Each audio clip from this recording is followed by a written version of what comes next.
So my parents have always told me to be responsible with my money. So money doesn't just grow on trees. That's what my dad's always said to me. So you need to think before you spend. Always make sure that what you're spending your money on is what you really want or need.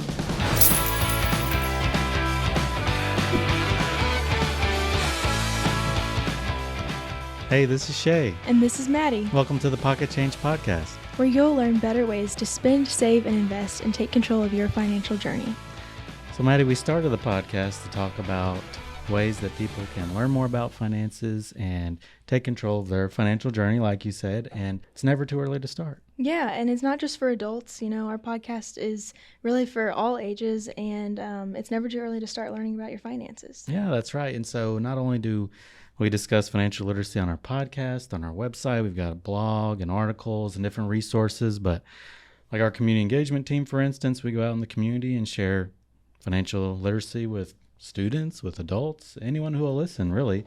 And so we're glad to have someone on here who's younger, who's a teenager, who's passionate about financial literacy and sharing that with others. We're excited to welcome our guest, Eva Wright, today to the podcast. She is Miss Bethel University Teen Volunteer. Welcome to Pocket Change, Eva.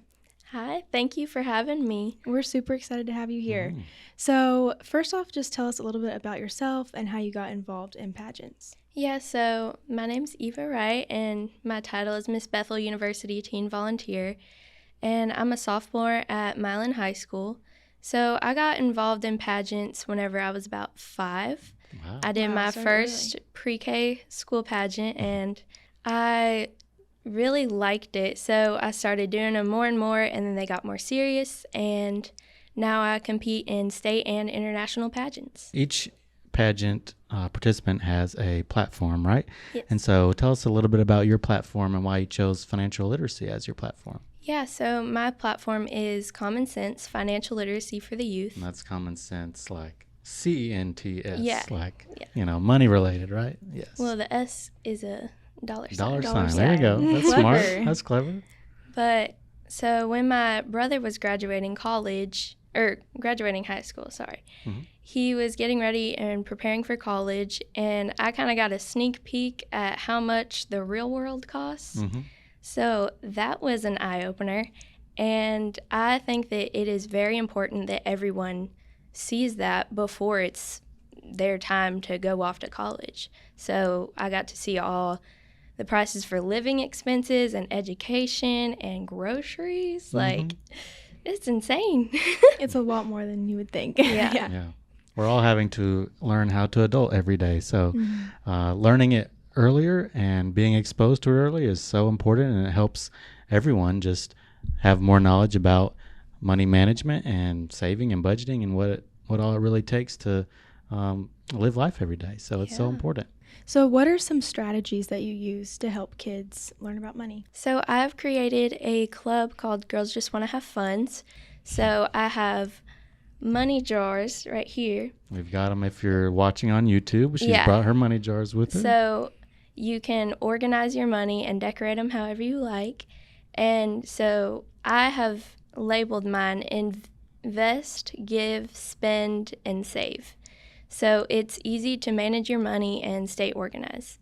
I also share wants versus needs on my social media. So a want would be something like a toy, and a need would be something like food or water, like shelter that you would need in order to survive. For a living. Yeah. Mm-hmm. And I also like the sleep on it method. I think it is so useful now because everything today is always immediate gratification. And yeah, I think that if you just want to get something, like you might want to think it through a little bit, like maybe sleep on it for a day or two, and then see if you still think that that's a good investment. That's a good point. I didn't know if you're talking about sleep on your money or what that looked like. But Put it under your pillow. Just No. it rest on it, safe. think about it, sleep on it overnight, then come back and say, do I really want to purchase this or make this investment? I think those are great ideas. And the money jars or piggy banks, whatever you have, just separating your money out in those categories, I think keeps it organized, like you said, but keeps it simple, because a lot of times I think we can make budgeting just overcomplicated. We like to separate things into like 27 jars instead of 4. And so keeping it simple like that makes it easier for us to not feel overwhelmed and to really budget and separate our money into helpful things like saving and giving. So important. I don't think we even focus on that as much, but that's so great that you have those 4 lined out that, we can think about.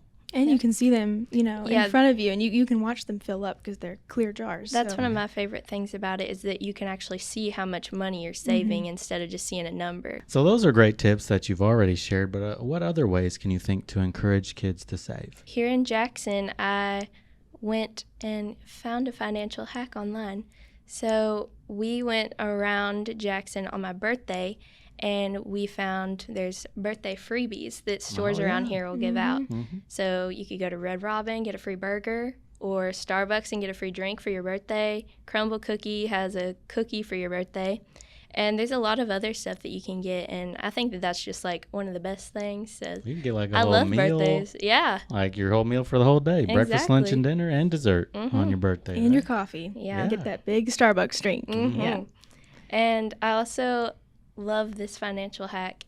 So I have a student account at Leaders in Milan. And I love that Leaders rewards you for your hard work at school. So if you make straight A's, you can get money. And so for every A that you get, or up to 5 on your report card, you can get $5. So that's for a year. Right. So you can have get $20. And Exactly. if you have perfect attendance, which I usually don't because, I get sick, but you can actually have $30 at the end of the month or at the end of the year. That's right. Yeah, so saving up for or earning money for good grades and then also for perfect attendance is a good way that children and teens can save in our future leader savings account. What role have your parents played in teaching you about finances? Yeah, so my parents have always told me to be responsible with my money. So money doesn't just grow on trees. That's what my dad's always said to me. So you need to think before you spend. Always make sure that what you're spending your money on is what you really want or need.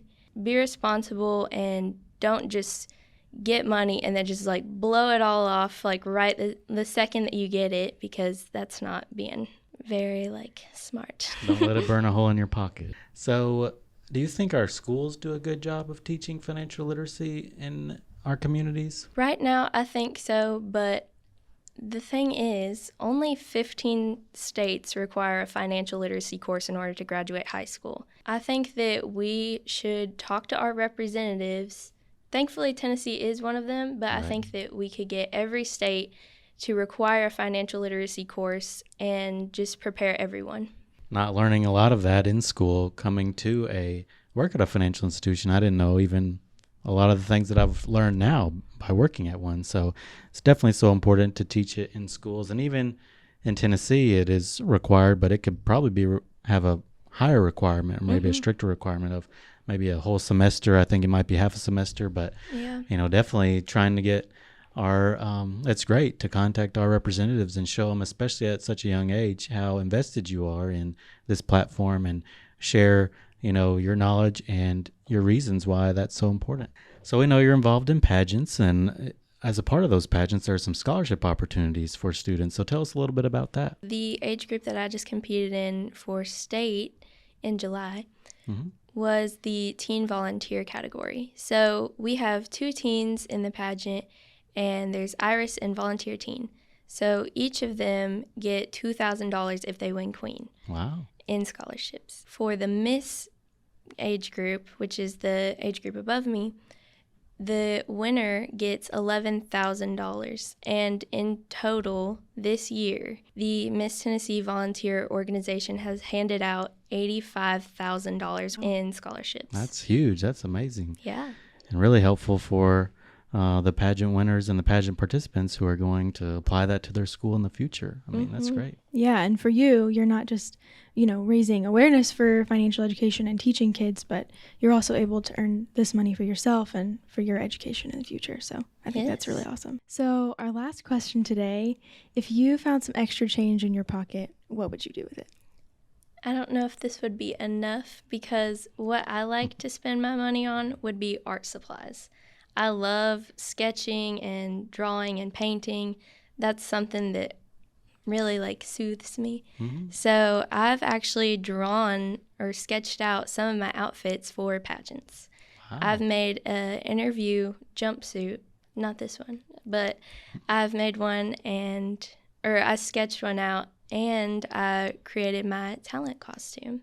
My seamstress, Darlene, she just makes everything just come to life. Like, it's just amazing how well she can just read the sketches and just like make my imagination just like come true. I That's think you really can neat. definitely buy some art supplies with your pocket change. I think. Yeah, Yeah. at least something. Mm-hmm. Yeah, or save up the pocket change and then buy it all at once. Yeah. Well, thank you so much for being here, Eva. We really enjoyed having you on Yeah. the podcast today. Thank you for having me. I really appreciate it. This is a great way for me to share my platform with everyone. Thanks for tuning in to the Pocket Change podcast. If you liked this episode, make sure you give it a 5-star review and check out our full episode on YouTube, The Pocket Change podcast is brought to you by Leaders Credit Union. where we power your passion and make lives better. Cha-ching! Leaders is federally insured by the NCUA Equal Housing Lender. Learn more at leaderscu.com.